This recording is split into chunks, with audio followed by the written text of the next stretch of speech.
months ago, I bought and reviewed the Secretlab Titan Evo 2022, taking a risk as my experience with the 2020 Titan wasn't the most positive and was pleasantly surprised by how improved the 2022 model was. Here we are 8 months later, and the question many of you have been asking is how is it holding up over time? Let's talk about every issue I've encountered, the good, the bad, and the ugly in today's 8-month follow-up of the Secretlab Titan Evo 2022.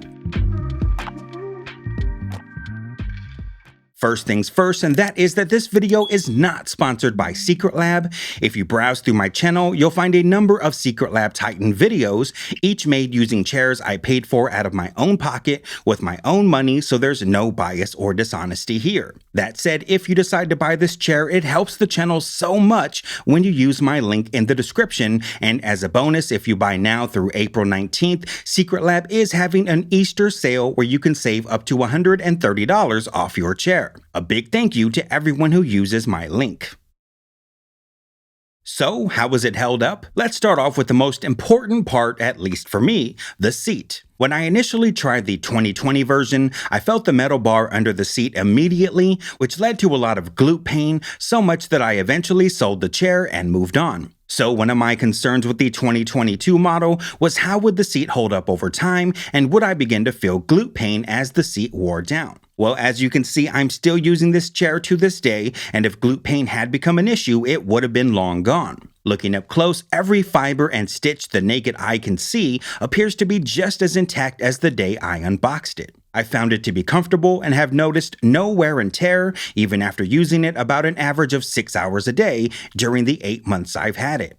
I can say the same for the backrest and built-in lumbar support, zero back issues, zero pain, and if you remember from my original review of this model, I was experiencing low back pain coming into the chair and really felt like having the lumbar customizability helped to alleviate the pain. I've now recovered, and since finding the sweet spot with the lumbar support, forget I even have it. Once you find what works for you, it's set it and forget it. Once again, the stitching is flawless, the padding still feels new, and I'd wager that if you put this next to a brand new assembled unit, you'd have a hard time figuring out which one is used.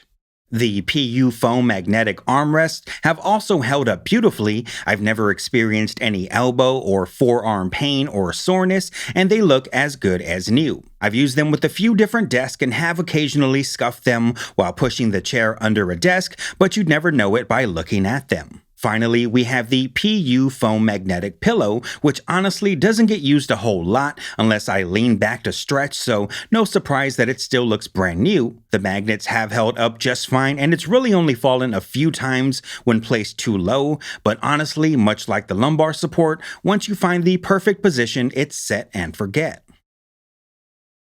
About 2 or 3 months ago, I noticed that sometimes when I would get out of the chair after sitting on it for maybe an hour or more, I did feel a little bit of soreness in my glutes. So I decided to run a little experiment, bought an office chair that cost the exact same retail price to see how they'd compare. I ended up doing an office chair versus gaming chair video, which I'll link above now, and found that just because an office chair is marketed as ergonomic doesn't mean it's going to be more comfortable or fit your body type. In fact, I found it so uncomfortable I got rid of it and kept the Secretlab. The old days of believing that an office chair is automatically going to be better for you than a gaming chair, well, those days are gone. If you do take that route, I'd highly recommend that you go somewhere like Office Depot, Office Max, or Staples and test out different chairs to find what's best for you.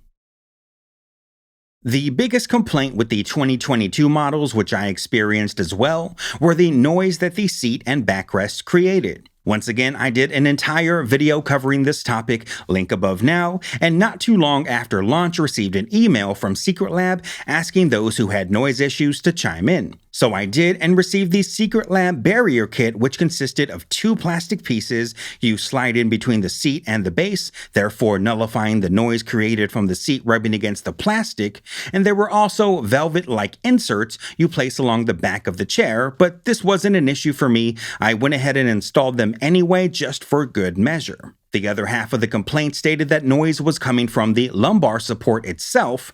Now, for me, there was some considerable noise at first, but then Secretlab sent out an email stating to crank the lumbar support all the way up and down a few times, as well as in and out, and that solved the problem for me. Now, this didn't work for everybody, but in the end, Secretlab began to send out replacement backrests for everybody who still had the issue, and as far as I know, that was the fix. Now, if you're thinking about buying a new chair, you'll be glad to know that all new chairs come with the updated backrest and barrier kit already installed, so you shouldn't have this issue.